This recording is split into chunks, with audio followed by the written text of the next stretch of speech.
আসসালামু আলাইকুম। তোমাদের গত ক্লাসের যে টেক্সটটা ছিল এ গ্লিমস অফ আওয়ার কালচার, এই টপিকের 7 নাম্বার পেজের বি নাম্বারের যে টেক্সটটা সেটা সবাই মোটামুটি আশা করি পড়ছো। এর যে ভোকাবুলারি গুলা এটা অবশ্যই ভালো মতো আবার রিপিট করবা। ইংরেজির জন্য ভোকাবুলারির সবচেয়ে বেশি দরকার। গ্রামার অনেক সময় না জানলেও যদি শব্দের অর্থ জানা যায় তাহলে অনেক উপকারে আসে, বিশেষ করে আইএলটিএস অথবা পিআরসি, পিটিই এই ধরনের পরীক্ষাগুলোতে তোমার ভোকাবুলারি টেস্টটা খুব ভাইটাল একটা সাবজেক্ট ক্যারি করে। অপরদিকে বিভিন্ন ধরনের ফিল ইন দ্য গ্যাপের ক্ষেত্রেও এইসব ভোকাবুলারি দরকার হয়। ভোকাবুলারিটা পড়তে হবে তোমার শব্দের সাথে সাথে একসাথে নাউন কোনটা, অ্যাডজেক্টিভ কোনটা, অ্যাডভার্ব কোনটা, সেইটা যদি মিলাই পড়ো তাহলে এটা পার্মানেন্ট মেমোরি হিসেবে থাকবে তোমাদের। তো যাই হোক, আজকে ওই টপিকেরই চ্যাপ্টার মানে নাম্বার সি নাম্বারে ট্রু অর ফলস এই টপিকে আলোচনা করব ইনশাআল্লাহ। এখানে আছে true or false. If false, give the correct information, মানে সত্য মিথ্যা যাচাই করবে, যদি মিথ্যা হয় তাহলে সঠিক তথ্যটা তুমি দিবা। তো আমরা প্রথমে কোশ্চেনটা দেখি। 1 নম্বরে বলছি কি, Bangladesh is home to more than 54 indigenous groups including the Chakma, Marma and Tripura. আচ্ছা, কোশ্চেনে বলছি কি বাংলাদেশ হয় more is home to more than 54 indigenous groups including Chakma, Marma and Tripura. 54টার বেশি ইন্ডিজিনাস গ্রুপ আছে আমাদের দেশে। এটি কি সত্য না মিথ্যা? আমরা আসলে টপিকে যা দেখি আসলে কি 54টার বেশি আছে কিনা। টপিকে কি আছে দেখো, এই যে প্রথম লাইনে উত্তর দেওয়া আছে, Bangladesh is home to more than 54 indigenous group including Chakma, Marma and Tripura. তার মানে ঘটনা সত্য। তাইলে আমরা ধরে নিতে পারি এই প্যাসেজ অনুযায়ী এই কোশ্চেনের উত্তর ট্রু। তাহলে আমরা কোথায় দিলাম? এই যে ট্রু। তো 1 নম্বর অ্যান্সার কি হবে? ট্রু। আচ্ছা, এবার আমরা 2 নম্বর অ্যান্সারে যাই। 2 নম্বরে কি বলছে যে indigenous groups in Bangladesh speak only a few languages with most of them being well preserved।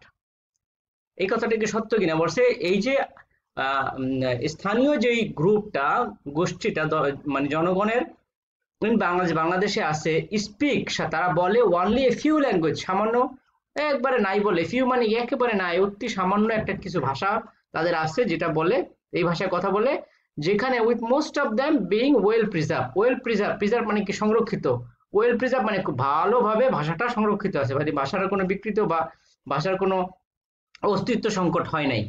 তাহলে এটি কি সত্য? এইখানে তো আমরা দেখতেছি এটা সত্য হওয়ার কথা না। কারণ হচ্ছে দেখো,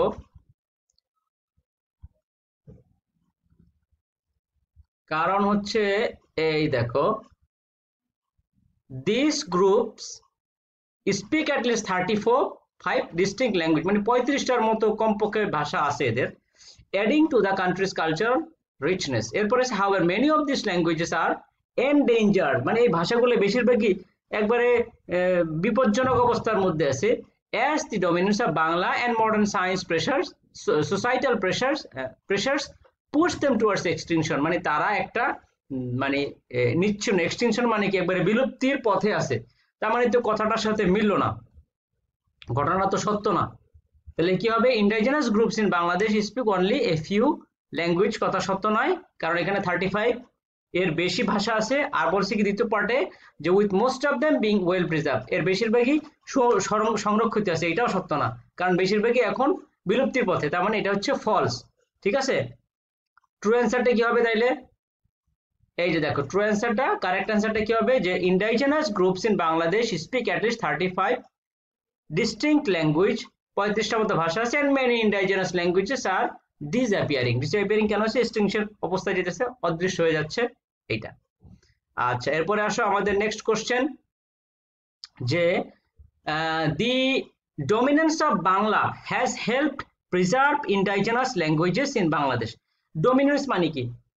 কার উপরে কর্তৃত্ব ফলানো, পাওয়ার দেখানো, অফ বাংলা, বাংলার যে প্রভাব, হ্যাজ মানে ভাষার উপরে, ওই বিদেশি ভাষার উপরে, ইন্ডিজিনাস ভাষার উপরে বাংলার যে প্রভাব হ্যাজ হেল্প, তারা এটা কি সহযোগিতা করতেছে প্রিজার্ভ রক্ষা করতে ইন্ডিজিনাস ল্যাঙ্গুয়েজেস, এই আদিবাসীদের ভাষাটা বা যে কি বলে দেশীয় যে ভাষাটা সেটা বাংলাদেশের ল্যাঙ্গুয়েজেস ইন বাংলাদেশ, দেশীয় ভাষাটা আদিবাসীদের ভাষাটা রক্ষা করার জন্য, প্রিজার্ভ করার জন্য বাংলা ভাষার যে আধিপত্য সেটা রক্ষা করতেছে। এটা কি সত্য?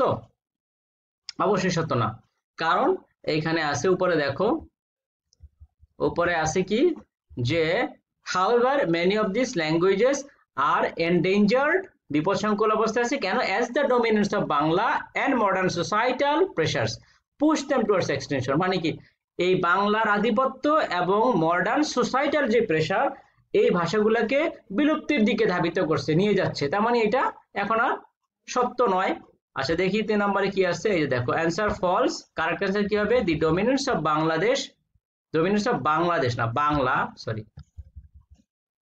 and modern societal pressure push indigenous languages in Bangladesh towards extinction, ঠিক আছে। আচ্ছা এরপরে আমরা নেক্সট কোশ্চেনে যাই, মানে বুঝছো বিষয়টা, ভাষার আধিপত্য এবং আধুনিক যে সামাজিক যে চাপ, সেই চাপের কারণে এই ইন্ডিজিনাস ভাষাগুলো বিলুপ্তির পথে আছে।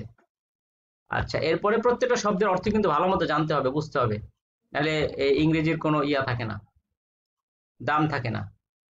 সিধু অ্যান্ড কানু দুই ব্যক্তির নাম war leaders of uprising during the British colonial period, বলছে সিধু এবং কানু